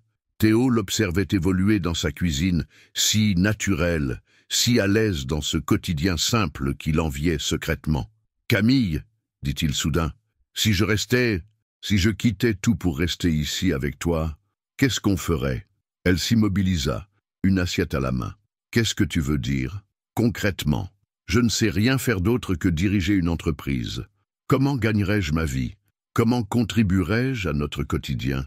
Camille posa l'assiette et vint s'asseoir près de lui. Tu pourrais apprendre? Tu es intelligent, cultivé? Tu pourrais enseigner, par exemple? Ou écrire? Tu as une expérience unique du monde des affaires. Enseigner? L'idée ne l'avait jamais effleuré. À qui? Quoi? L'économie, la gestion? Il y a une antenne de l'université de Poitiers, ici, des écoles de commerce. Beaucoup de professionnels viennent y donner des cours. Théo imagina cette vie alternative, se lever chaque matin pour aller enseigner, rentrer le soir dans un appartement qu'il aurait décoré lui-même, dîner avec Camille en parlant de leurs journées respectives. « Tu crois que je pourrais être heureux avec si peu? Si peu ?» Elle rit doucement. « Théo, tu parles d'amour, de travail qui a du sens, d'un quotidien paisible. Ce n'est pas si peu, c'est énorme. » Son téléphone sonna à cet instant, brisant la magie du moment. Henri Marchand. Théo hésita, puis décrocha. « Papa, Théo !»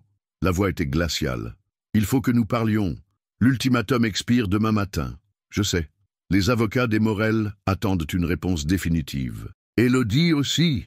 Cette situation ne peut plus durer. » Théo regarda Camille, qui s'était discrètement éloignée pour lui laisser de l'intimité. « Papa, est-ce que tu as déjà été heureux ?» La question sembla déstabiliser Henri. « Heureux? Quelle question bizarre. J'ai réussi ma vie, Théo. J'ai construit un empire, fondé une famille, acquis le respect de mes pères. N'est-ce pas suffisant? Je ne sais pas. Est-ce que c'est suffisant pour toi? » Un long silence suivit. « Théo, le bonheur est un luxe que ne peuvent se permettre les gens comme nous. Nous avons des responsabilités, des devoirs. Et si je choisissais le bonheur plutôt que le devoir? Alors tu ne serais plus mon fils. » Les mots tombèrent comme un couperet. Théo ferma les yeux. « Dans ce cas, papa, il faut que tu saches quelque chose. Demain matin, à 9 heures, j'appellerai Élodie pour lui annoncer que je refuse définitivement ce mariage. Théo, et je démissionnerai de mon poste de PDG du groupe Marchand. Tu es en train de commettre la plus grosse erreur de ta vie. Peut-être, mais au moins ce sera ma vie, ma décision, mon erreur. » Il raccrocha avant que son père puisse répondre. Camille s'approcha doucement de lui. « Tu es sûr de toi ?» « Non. » Il la prit dans ses bras. « Je ne suis sûr de rien, sauf d'une chose, je t'aime. Et pour la première fois de ma vie, je veux choisir l'amour plutôt que la raison. Et tes regrets? Et si tu te réveilles un jour en te disant que tu as tout sacrifié pour moi? Alors, je assume mes choix. » Il la serra plus fort. « Camille, j'ai 33 ans. J'ai passé toute ma vie à faire ce qu'on attendait de moi. Il est temps que je fasse ce que moi, j'attends de la vie. » Elle leva vers lui des yeux brillants d'émotion. « Et qu'est-ce que tu attends de la vie, Théo Marchand? » « Toi. » Il sourit. « Juste toi. Et la chance de découvrir qui je peux devenir quand je suis libre d'être moi-même. » Cette nuit-là, pour la première fois depuis des années, Théo dormit d'un sommeil paisible. Demain, sa nouvelle vie commencerait. Le matin se leva gris et venteux sur La Rochelle. Théo s'éveilla dans le petit appartement de Camille, surpris par cette sensation de paix intérieure qu'il n'avait pas ressentie depuis des années. À côté de lui, elle dormait encore, ses cheveux châtains étalés sur l'oreiller blanc. Il caressa doucement son visage, ému par cette intimité nouvelle. À 8h30, il se leva sans la réveiller et prépara du café. Ses mains tremblaient légèrement en composant le numéro d'Élodie. Dans 30 minutes, sa vie basculerait définitivement. « Élodie, c'est Théo. Théo. » Sa voix était neutre, maîtrisée. « J'attendais votre appel. Élodie, c'est difficile à dire. Vous refusez le mariage. Ce n'était pas une question. Oui, je suis désolé. Vraiment désolé. » Un long silence s'installa. « Puis-je vous demander pourquoi ?» dit-elle finalement. « Parce que nous méritons tous les deux mieux qu'un mariage de convenance. Vous méritez un homme qui vous aimera pour ce que vous êtes, pas pour ce que vous représentez. Et vous avez trouvé cette femme qui vous aime pour ce que vous êtes? Je l'espère. Alors tant mieux pour vous, Théo. » Sa voix se radoucit. « Savez-vous ce que j'ai pensé en raccrochant l'autre jour? Non. Que vous étiez le premier homme de notre milieu à avoir encore le courage de choisir. » Elle marqua une pause. « Mon père sera furieux. Vos parents aussi. Êtes-vous prêt à en assumer les conséquences? J'espère. Alors, bonne chance. Sincèrement. Elle raccrocha. Théo resta un moment immobile, le téléphone à la main. Le premier pas était franchi. Il composa ensuite le numéro de son père. « Théo », répondit immédiatement Henri Marchand. « J'espère que cette nuit t'a porté conseil. »« Papa, j'ai appelé Élodie. C'est fait. Tu as accepté ?» J'ai refusé. Le silence qui suivit était chargé de rage. « Je vois », dit finalement Henri d'une voix blanche. « Et concernant l'entreprise, je démissionne de mon poste de PDG. Je vous enverrai ma lettre de démission dans la matinée. » Théo réfléchit encore. Il est peut-être encore temps de... « Non, papa, ma décision est prise. À cause de cette restauratrice ?» Théo ferma les yeux. Son père avait donc fait son enquête. « À cause de moi, papa, parce que je veux enfin devenir l'homme que je suis vraiment. »« L'homme que tu es vraiment ?» La voix d'Henri se durcit. « Tu es un marchand, Théo. Tu portes un nom, une tradition, un héritage. Je porterai toujours votre nom, mais je ne veux plus porter vos chaînes. »« Mes chaînes !» Henri explosa. « Ces chaînes t'ont offert une vie de privilège, une éducation exceptionnelle, un avenir tout tracé. Un avenir tracé par vous, pas par moi. Et que vas-tu devenir, hein? Que vas-tu faire de ta vie? Je ne sais pas encore, mais je le découvrirai par moi-même. » Un long silence suivit. Quand Henri reprit la parole, sa voix était glaciale. « Très bien. Puisque tu fais ce choix, assume-le jusqu'au bout. À partir d'aujourd'hui, tu n'as plus accès à tes comptes. Tes cartes de crédit sont annulées.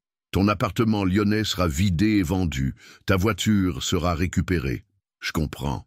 Et ne compte pas sur une quelconque aide financière de ma part. Tu veux ton indépendance? Tu l'auras. Complète. Papa, je n'ai plus de fils. » Henri raccrocha.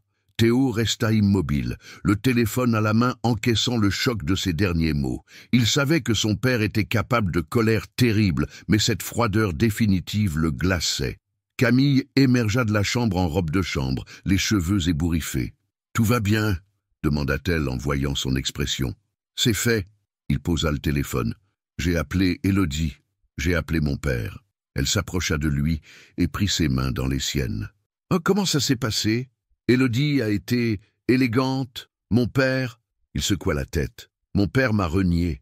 Oh, Théo, il a coupé tous mes accès financiers, compte bancaire, carte de crédit, appartement, voiture, tout. » Camille le regarda avec inquiétude. « Tu regrettes? » « Non. » Sa réponse le surprit lui-même par sa fermeté. « Non, je ne regrette pas. Pour la première fois de ma vie, je me sens libre. » Elle sourit, soulagée. « Et maintenant? » « Maintenant, je dois apprendre à vivre comme tout le monde. » Il la prit dans ses bras, avec un salaire, un budget, des factures à payer. « Tu as peur? » « Terrifié, avoua-t-il, mais aussi excité. J'ai l'impression de commencer enfin à vivre. » Camille recula d'un pas et le regarda sérieusement. « Théo, je veux que tu saches quelque chose. Tu peux toujours changer d'avis, appeler ton père, t'excuser, reprendre ta place. Je comprendrai. Jamais. Dans un mois? Dans un an?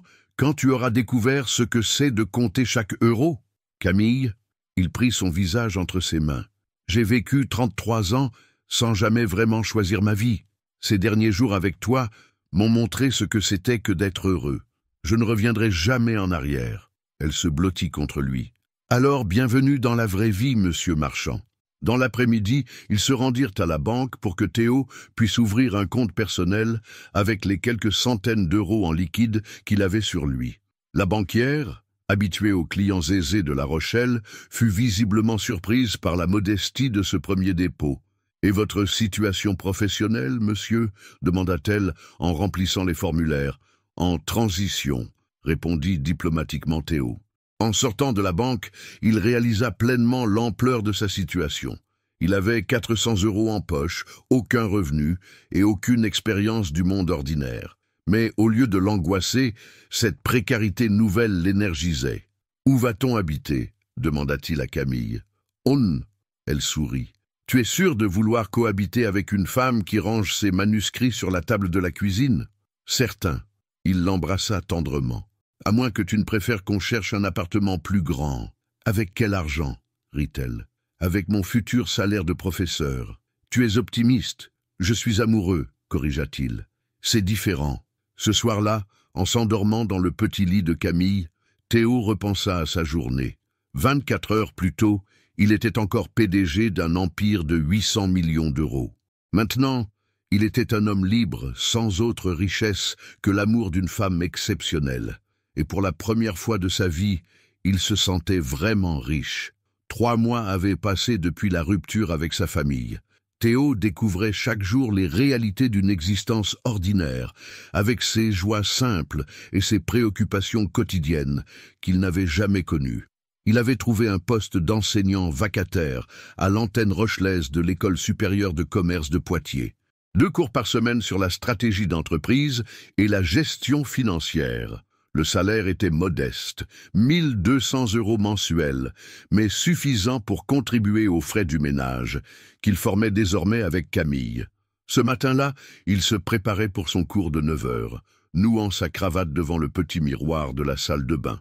Ses costumes sur mesure avaient été remplacés par des tenues plus abordables, achetées dans une chaîne de vêtements. Le changement était radical, mais il s'y était habitué plus facilement qu'il ne l'aurait cru. « Tu es beau comme ça », dit Camille, en passant ses bras autour de sa taille. « Plus naturel qu'avant. »« Plus naturel ou plus pauvre ?» plaisanta-t-il. « Plus vrai. » Elle l'embrassa dans le cou. « Mes étudiants t'adorent, tu sais.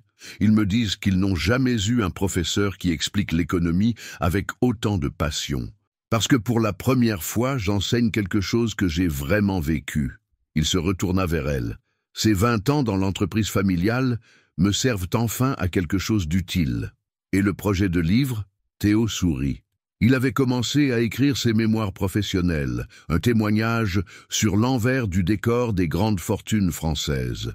Un éditeur parisien s'était montré intéressé après avoir lu les 3 premiers chapitres.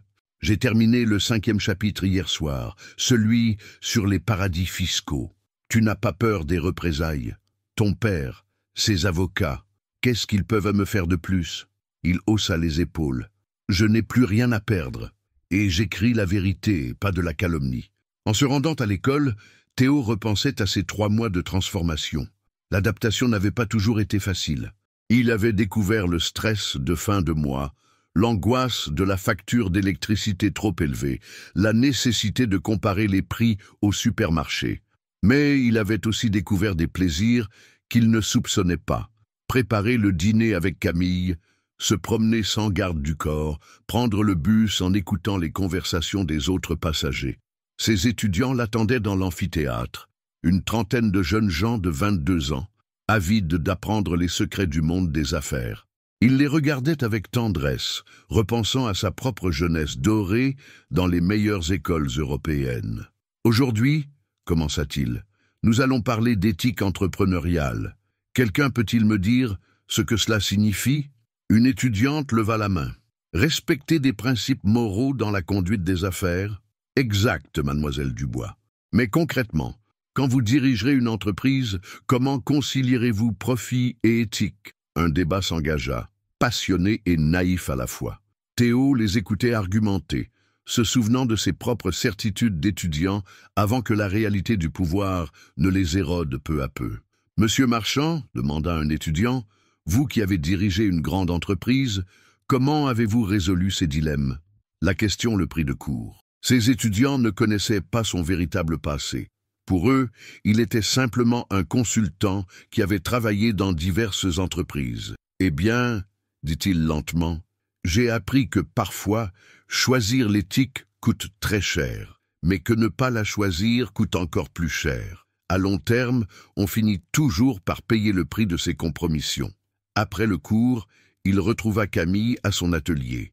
Elle travaillait sur un manuscrit du XIVe siècle, concentré sur un détail de dorure qu'elle restaurait avec des pinceaux d'une finesse extrême. « Comment s'est passé ton cours ?»« Bien. » Il s'installa dans le fauteuil Voltaire. « Ils m'ont posé une question embarrassante sur l'éthique en entreprise.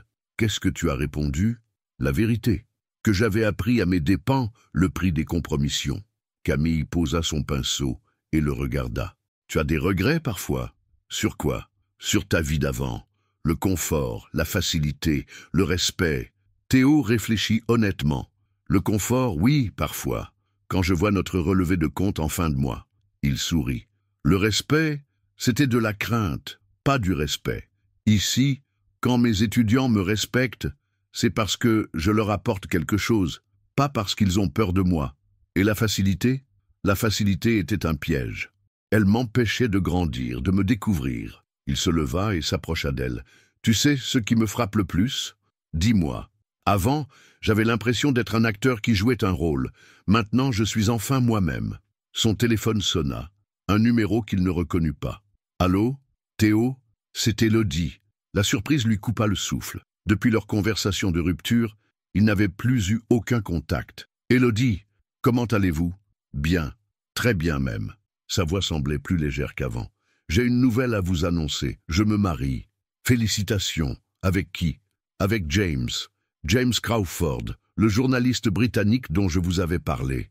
Mais je croyais que mes parents ont fini par comprendre que leur fille était plus heureuse, libre que prisonnière dorée. » Elle rit. « Votre exemple leur a ouvert les yeux.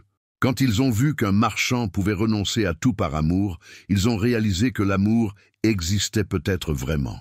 Je suis ravi pour vous, Élodie. Vraiment. Merci. » Elle marqua une pause. « Théo, je voulais aussi vous dire, j'ai croisé votre mère la semaine dernière chez Dior. » Le cœur de Théo se serra. « Comment va-t-elle? »« Mal, très mal. Elle regrette, Théo. Votre père aussi, même s'il ne l'avouerait jamais. Ils ont compris qu'ils avaient poussé le bouchon trop loin. Et, Élodie, je ne vous demande pas de leur pardonner, mais peut-être qu'un jour, promit-il, quand les blessures se seront cicatrisées. » Après avoir raccroché, il resta songeur. Camille l'observait avec inquiétude. « Ça va. Élodie se marie avec l'homme qu'elle aime. Et elle m'a dit que mes parents regrettaient. Tu y penses? À les revoir? Pas maintenant. » Il la prit dans ses bras. « Mais peut-être un jour, quand j'aurai prouvé que mon choix était le bon, quand j'aurai réussi ma nouvelle vie. »« Tu l'as déjà réussi, » murmura-t-elle contre son épaule. « Tu es devenu l'homme que tu voulais être. Grâce à toi. » Non. Elle se recula pour le regarder. « Grâce à ton courage, j'ai juste eu la chance d'être là quand tu as décidé de changer. » Ce soir-là, en préparant le dîner ensemble dans leur petite cuisine, Théo réalisa qu'il n'avait jamais été aussi heureux. Cette vie simple, ces gestes quotidiens partagés, cette intimité authentique valaient tous les empires du monde. Il avait enfin trouvé sa vraie richesse. 6 mois s'étaient écoulés depuis qu'Élodie avait mentionné les regrets de ses parents. Théo n'y pensait plus qu'épisodiquement, concentré sur sa nouvelle existence qui prenait forme jour après jour. Son livre avançait bien, l'éditeur parisien avait confirmé son intérêt, et ses cours rencontraient un succès grandissant. Un matin d'octobre, en se promenant sur le marché de La Rochelle, Théo fut frappé par une scène qui réveilla en lui des souvenirs enfouis. Une vieille dame feuilletait avec précaution un missel ancien sur l'étal d'un bouquiniste, ses yeux brillants d'émotion en découvrant les enluminures délavées. « C'est beau, n'est-ce pas ?» dit-elle au vendeur. « Mon grand-père avait le même quand j'étais petite. Il me racontait les histoires des saints en me montrant les images. »« Il aurait besoin d'une restauration, » répondit le bouquiniste. « Mais ça coûte une fortune, plus que le prix du livre lui-même. » La dame reposa le missel avec regret et s'éloigna. Cette scène toucha profondément Théo. Il repensa au rêve de Camille, sa bibliothèque atelier itinérante pour restaurer les livres anciens des petites communautés. Ce soir-là, il en parla à Camille. « Tu te souviens de ton projet de camion atelier ?»« Bien sûr. » Elle sourit nostalgiquement. « Mon rêve impossible. Pourquoi?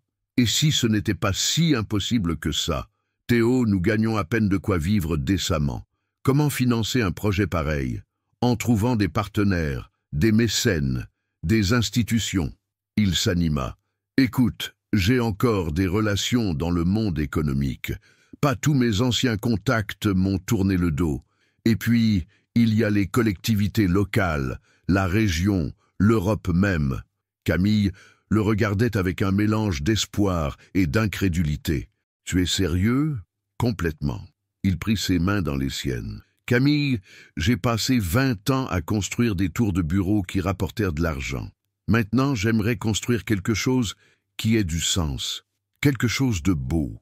Les semaines suivantes, Théo se plongea dans l'élaboration du projet avec une énergie qu'il n'avait plus ressentie depuis longtemps. Il rédigea un dossier complet, budget prévisionnel, partenariat possible, impact culturel et social. Camille l'aidait le soir, apportant son expertise technique sur les besoins en matériel et en formation. « Regarde », dit-elle en montrant ses croquis, « le camion pourrait être aménagé ainsi, un atelier mobile à l'arrière, un espace d'accueil et d'exposition à l'avant. On pourrait organiser des démonstrations, des ateliers pour enfants et un espace numérique pour archiver les restaurations, ajouta Théo. Créer une mémoire collective des patrimoines locaux. Leur enthousiasme était communicatif. Bientôt, d'autres personnes se joignirent au projet, des bibliothécaires, des historiens locaux, des artisans. Le projet prenait une dimension collective qui les dépassait. Un matin de novembre, Théo reçut un appel inattendu. « Monsieur Marchand ?» La voix était celle d'une femme âgée, distinguée. « Ici, Marguerite de Montclair, présidente de la Fondation pour la sauvegarde du patrimoine écrit. Madame la Présidente, j'ai eu vent de votre projet de bibliothèque itinérante. Pourriez-vous venir me présenter votre dossier? Je suis très intrigué. » Le cœur de Théo bondit. La Fondation Montclair était l'une des plus prestigieuses institutions de mécénat culturel en France. « Bien sûr, Madame la Présidente. Quand souhaiteriez-vous nous rencontrer? » « Nous ? Mademoiselle Dufresne, la restauratrice qui a conçu le projet technique, et moi-même. »« Parfait. Pouvez-vous venir à Paris jeudi prochain ?» Théo et Camille prirent le TGV pour Paris, le dossier dans une mallette, le cœur battant d'espoir et d'appréhension. La Fondation Montclair occupait un magnifique hôtel particulier du 7e arrondissement face aux Invalides. Marguerite de Montclair les reçut dans son bureau tapissé de livres anciens. Octogénaire élégante aux cheveux argentés, elle dégageait une autorité naturelle tempérée par une bienveillance évidente. « Mademoiselle Dufresne, Monsieur Marchand, » dit-elle en les invitant à s'asseoir, « votre projet m'intéresse au plus haut point. Pouvez-vous me l'expliquer en détail ?» Camille présenta les aspects techniques avec passion, décrivant les manuscrits qu'elle avait déjà sauvés, les techniques de restauration, l'urgence de préserver ce patrimoine dispersé. Théo développa les aspects logistiques et financiers, détaillant les partenariats possibles et l'impact social du projet. Marguerite de Montclair les écoutait attentivement, posant des questions précises qui révélaient sa parfaite connaissance du domaine. « Votre approche est remarquable, » dit-elle finalement. « Allier sauvegarde du patrimoine et médiation culturelle, c'est exactement ce dont nous avons besoin. Vous seriez intéressé par un financement ?» demanda timidement Camille. « Intéressé ?» La vieille dame sourit. « Ma chère enfant, je suis prête à financer intégralement votre projet. Camion, équipement, salaire pour la première année, soit environ 200 000 €. Théo et Camille échangèrent un regard stupéfait. « Madame la Présidente, » balbutia Théo, « c'est extraordinaire. Comment vous remercier? En faisant du bon travail ?» Elle se leva. « J'ai une condition, cependant. »« Laquelle ? » ?»« Que vous commenciez par la Charente-Maritime. Il y a dans cette région des trésors oubliés qui méritent votre attention. » En sortant de l'hôtel particulier, Théo et Camille marchèrent en silence le long de la Seine, encore sous le choc de cette nouvelle incroyable. « Tu te rends compte ?» murmura finalement Camille. « Mon rêve va devenir réalité. »« Notre rêve, » corrigea Théo. « Notre projet commun. »« Non, » dit-elle en s'arrêtant face à lui. « Ton rêve à toi. Théo, tu viens de me donner quelque chose d'inestimable. Tu as pris mon rêve et tu l'as rendu possible. Tu fais la même chose pour moi depuis des mois. Tu m'as aidé à devenir l'homme que je voulais être. » Elle se blottit contre lui, émue aux larmes. « Je t'aime, » murmura-t-elle. « Moi aussi je t'aime. » Il la serra fort. « Et maintenant, nous allons sauver ensemble tous les livres oubliés de France. » Ce soir-là, dans le train qui les ramenait vers La Rochelle, ils dessinaient déjà les futures destinations de leur bibliothèque itinérante. Théo regardait Camille, planifier avec enthousiasme, et réalisa qu'il avait enfin trouvé sa voie. Il n'était plus l'héritier Marchand. Il était devenu Théo, l'homme qui aidait les rêves à se réaliser. 8 mois plus tard, La bibliothèque itinérante, mémoire voyageuse, sillonnait les routes de Charente-Maritime avec un succès qui dépassait toutes leurs espérances. Théo avait quitté son poste d'enseignant pour se consacrer entièrement au projet, gérant la logistique et les partenariats, pendant que Camille s'occupait de la restauration et de la formation. Ce matin de juin, ils étaient installés sur la place de l'église de Mornac-sur-Seudre, un petit village ostréicole, où ils venaient de restaurer les registres paroissiaux du XVIIIe siècle. Une file d'habitants s'était formée devant le camion, chacun apportant ses propres trésors familiaux, bibles héritées, livres de recettes manuscrits, carnets de guerre, lettres d'amour jaunies. « Regardez cette merveille !» disait Camille à une vieille dame qui lui tendait un livre de prière. « Cette reliure en maroquin rouge est du plus bel effet. Avec un peu de travail, votre livre retrouvera tout son éclat. » Théo observait la scène, depuis la cabine du camion où ils mettaient à jour leur planning. Cette vie nomade lui convenait parfaitement. Chaque village était une découverte, chaque livre sauvé une victoire contre l'oubli. Son téléphone sonna. Un numéro qu'il ne reconnaissait pas. Théo, la voix le figea sur place. Sa mère, Isabelle Marchand. « Maman ?» murmura-t-il. « Mon chéri ?» Sa voix tremblait. « Il faut que nous parlions. C'est important. »« Maman, je... » « Ton père est à l'hôpital. » Le monde s'arrêta autour de Théo. « Quoi ? Un infarctus, hier soir. Il est en réanimation. » Elle sanglotait maintenant. « Théo, je t'en prie, viens. Il a besoin de toi. »« Maman, il n'arrête pas de répéter ton nom. Même inconscient, il t'appelle. » Théo ferma les yeux, submergé par une vague d'émotions contradictoires. « Dans quel hôpital ? » Édouard Herriot, à Lyon. Service de cardiologie. Elle renifla. « Tu vas venir ? » « J'arrive. » Il raccrocha, les mains tremblantes. Camille, qui avait fini avec sa cliente, monta dans la cabine. « Qu'est-ce qui se passe ? Tu es tout pâle. »« Mon père, il a fait un infarctus. Il est entre la vie et la mort. »« Oh, Théo !» Elle prit ses mains dans les siennes. « Qu'est-ce que tu veux faire ? » ?»« J'y vais. Il faut que j'y aille. » Il la regarda avec angoisse. « Tu peux te débrouiller seule ? » ?»« Bien sûr. » Elle caressa son visage. « Prends ma voiture. Je terminerai ici avec l'équipe locale. Camille, va, mon amour, va voir ton père. » Le voyage jusqu'à Lyon fut un calvaire. Théo roulait en pensant à leur dernière conversation, à ces mots terribles. « Je n'ai plus de fils. » Et maintenant, peut-être était-il trop tard pour tout réparer. L'hôpital Édouard Herriot n'avait pas changé depuis sa dernière visite des années plus tôt. Il trouva sa mère dans la salle d'attente du service de réanimation. Elle avait vieilli, ses cheveux argentés trahissaient des mois de chagrin, ses mains tremblaient. « Théo !» Elle se jeta dans ses bras. « Tu es venu. Comment va-t-il ? » « Stable mais critique. » Elle s'essuyait les yeux. Le médecin dit que les prochaines 48 heures seront décisives. Ils s'assirent, côte à côte, dans le couloir silencieux.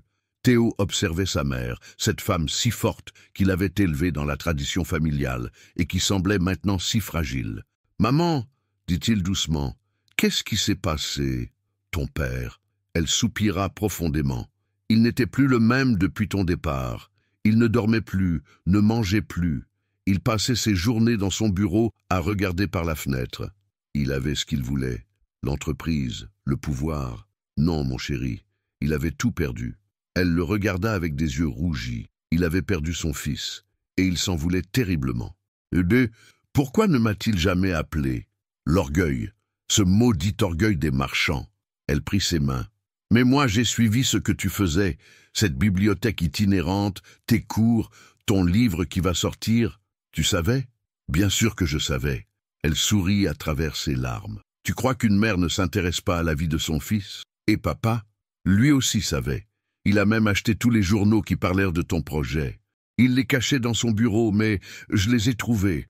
Il était fier de toi, Théo, même s'il ne pouvait pas l'avouer. » Un médecin en blouse blanche s'approcha d'eux. « Madame Marchand, votre mari s'est réveillé.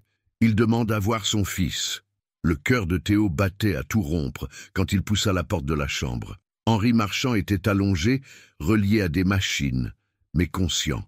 Leurs regards se croisèrent. « Papa, Théo !» Sa voix était faible, mais distincte. « Tu étais venu ?»« Oui, papa, je suis là. » Henri tenta de se redresser. Théo l'aida délicatement. « Mon fils !» Des larmes coulaient sur ses joues. « Pardonne-moi, j'ai été un père terrible. Papa, ne dis pas ça. Si, je t'ai imposé ma vie au lieu de te laisser choisir la tienne. » Il serra faiblement sa main. « Et maintenant, je vois ce que tu as accompli. Cette bibliothèque, tes étudiants qui t'adorent, ce livre courageux. Tu es devenu l'homme que j'aurais dû être. Papa, j'ai lu tous les articles sur ton projet. J'ai même contacté Marguerite de Montclair. » Il sourit faiblement. « C'est moi qui lui ai suggéré de te financer. » Théo resta bouche bée. « Quoi ? Marguerite est une vieille amie. Je lui ai parlé de toi, de ce que tu voulais faire. Elle a été séduite par le projet avant même de vous rencontrer. Mais pourquoi ? Parce que je voulais t'aider, parce que j'étais fier de toi, parce que tu avais eu le courage de faire ce que moi, je n'avais jamais osé. » Théo s'effondra dans le fauteuil près du lit, submergé par l'émotion. « Papa, j'ai cru que tu me haïssais. » « Te haïr ?» Henri secoua la tête. « T'aimer au point d'en souffrir ? Oui. Te haïr ? Jamais. » Un long silence s'installa entre eux, chargé de toutes ces années de malentendus. « Parle-moi d'elle, » dit soudain Henri. « D'elle ? De Camille. Ta mère m'a dit que c'était une femme exceptionnelle. » Et Théo sourit, pensant à celle qui l'attendait sur les routes de Charente-Maritime. « Elle l'est, papa. Elle m'a appris à être heureux. Alors, épouse-la. » Les yeux d'Henri brillaient. « Épouse-la et sois heureux. C'est tout ce qu'un père peut souhaiter pour son fils. » Cette nuit-là, Théo veilla son père, qui dormait paisiblement. Pour la première fois depuis des mois, Henri Marchand souriait dans son sommeil. Dehors, Lyon scintillait dans la nuit. Mais Théo ne pensait qu'à une chose, retrouver Camille, pour lui annoncer qu'ils allaient enfin pouvoir construire leur avenir ensemble, avec la bénédiction de sa famille retrouvée. 1 an plus tard, le domaine de la Roseraie avait retrouvé sa splendeur d'antan. Théo avait passé des mois à le restaurer, transformant l'ancienne propriété familiale en un centre culturel dédié à la sauvegarde du patrimoine écrit. La vieille demeure abritait désormais une bibliothèque publique, des ateliers de restauration et une résidence pour artistes et chercheurs. Ce matin d'avril, les jardins embaumaient de roses anciennes et de glycines en fleurs. Des guirlandes blanches ornaient les arbres centenaires, et des chaises dorées étaient disposées en demi-cercle face à l'océan. C'était le jour du mariage de Théo et Camille. Henri Marchand, remis de son infarctus, mais encore fragile, ajustait la boutonnière de son fils dans le salon principal. La maladie l'avait changé. Plus tendre, plus présent, comme si frôler la mort lui avait appris l'essentiel. « Tu es magnifique, mon fils », dit-il en reculant d'un pas pour admirer Théo dans son costume bleu marine. « Ta grand-mère Marguerite aurait été si fière de vous voir vous marier ici. »« J'y pense souvent, » répondit Théo, en regardant par la fenêtre. « Elle aurait adoré Camille. Elles ont la même passion pour les livres, la même sensibilité, et le même goût pour les hommes marchands un peu perdus, » plaisanta Henri. Théo sourit. Ces derniers mois avaient tissé entre eux une complicité nouvelle, faite de respect mutuel et de tendresse retrouvée. Henri s'était progressivement retiré des affaires, laissant la direction du groupe marchand à un conseil collégial. Il consacrait maintenant son temps à soutenir des projets culturels et sociaux, particulièrement celui de son fils. « Les invités arrivent », annonça Isabelle en entrant dans le salon. Elle rayonnait dans sa robe de soie pervenche, heureuse de voir sa famille enfin réconciliée. Par la fenêtre, Théo voyait les voitures se garer dans l'allée. Ses anciens étudiants, l'équipe de Mémoire voyageuse, Marguerite de Montclair, Marie-Claire la restauratrice, et même Élodie, accompagnée de son mari James. Tous ceux qui avaient compté dans sa transformation étaient là. « Il est temps », dit Henri en lui tendant le bras. Père et fils descendirent ensemble vers le jardin où les attendaient les invités. L'officiant, un maire adjoint de La Rochelle qui connaissait bien Camille, se tenait sous une tonnelle de roses blanches face à la mer. Un quatuor à cordes jouait du Vivaldi, la mélodie se mêlant au chant des mouettes et au bruit des vagues. Puis elle apparut. Camille remontait l'allée de gravier au bras de son père Marcel, l'ancien jardinier du domaine. Elle était sublime dans sa robe de soie ivoire, simple et élégante, ses cheveux châtains ornés d'un simple diadème de perles fines. mais c'était son sourire qui illuminait tout, radieux, confiant, empli d'amour. Théo sentit son cœur s'emballer comme au premier jour. Comment avait-il pu vivre sans elle toutes ces années? Marcel remit solennellement la main de sa fille dans celle de Théo. « Prenez soin d'elle », murmura-t-il avec émotion. « Je vous le promets », répondit Théo. La cérémonie fut simple et émouvante. Ils avaient écrit leurs propres vœux, parlant d'amour retrouvé, de courage partagé, de rêves communs. Quand l'officiant les déclara mari et femme, les applaudissements se mêlèrent aux cris des mouettes, comme si la nature elle-même célébrait leur union. « Je vous présente monsieur et madame Marchand », annonça joyeusement l'officiant. « Marchand Dufresne », corrigea Camille avec malice. « Je garde mon nom, merci bien. » Les rires fusèrent. Même cette petite rébellion était parfaitement dans l'esprit de leur couple, libre, authentique, respectueux des individualités. Le cocktail se déroula sur la terrasse face à l'océan. Théo circulait entre les invités, serrant des mains, recevant des félicitations, mais ne quittant jamais Camille des yeux. Elle parlait avec passion du nouveau projet qu'il préparait, créer un réseau européen de bibliothèques itinérantes. « Théo !» l'interpella Élodie en s'approchant avec James. « Félicitations, Camille est merveilleuse. »« Merci, Élodie, et merci d'être venue. Comment aurais-je pu manquer ça ?» Elle sourit. « Tu sais, James et moi, nous nous sommes inspirés de votre exemple. Nous avons quitté Paris pour nous installer dans les Cotswolds. Il écrit un livre, j'ai ouvert une galerie d'art. Une vie plus simple, mais tellement plus vraie. Je suis heureux pour vous. C'est toi qui nous as montré le chemin, » dit James avec son accent britannique. « Votre histoire a fait le tour de Londres. L'héritier milliardaire qui renonce à tout par amour. Très romantique. » En fin d'après-midi, quand les derniers invités furent repartis, Théo et Camille se retrouvèrent seuls sur la plage, leurs chaussures à la main, marchant au bord de l'eau, comme ils le faisaient enfants. « Alors, Madame Marchand Dufresne, » dit Théo en la prenant par la taille, « aucun regret. Sur quoi? D'avoir épousé un ancien milliardaire reconverti en sauveur de livres anciens? Aucun, rit-elle. Et toi? Aucun regret d'avoir épousé une restauratrice têtue qui refuse de prendre ton nom? Aucun non plus. Il s'arrêta et la fit face à lui. Camille, tu sais ce qui me frappe le plus? Dis-moi. Il y a 2 ans, j'avais tout ce que l'argent peut acheter, mais j'étais vide. Aujourd'hui, j'ai simplement toi, notre projet, cette nouvelle vie, et je me sens infiniment riche. C'est parce que tu as appris la différence entre avoir et être. C'est toi qui me l'as apprise. Le soleil commençait à décliner sur l'Atlantique, embrasant le ciel de teintes dorées et pourpres. Au loin, un voilier glissait vers l'horizon, toute voile dehors. « Tu te souviens ?» dit Camille en montrant le bateau. « Quand tu étais petit, tu disais que tu partirais un jour sur un navire explorer le monde. J'avais 8 ans et beaucoup d'imagination. Eh bien, tu l'as fait. » Elle se blottit contre lui. « Tu as exploré le territoire le plus difficile qui soit, toi-même, et tu as découvert des trésors que tu ne soupçonnais pas. » Ils restèrent un long moment silencieux, regardant les vagues mourir sur le sable, écoutant le vent dans les tamaris. Cette plage avait été témoin de leur jeu d'enfants, de leurs retrouvailles d'adultes, et maintenant de leurs promesses d'avenir. « Camille? Oui? Merci? Merci de quoi? De m'avoir aidé à devenir l'homme que je voulais être. De m'avoir montré que le vrai bonheur ne s'achète pas. De m'avoir appris à aimer vraiment. » Elle se tourna vers lui, les yeux brillants d'émotion. « Et moi, merci de m'avoir donné les moyens de réaliser mes rêves, de m'avoir prouvé que l'amour peut déplacer des montagnes. » Ils s'embrassèrent tendrement, tandis que les premières étoiles s'allumaient dans le ciel qui s'assombrissait.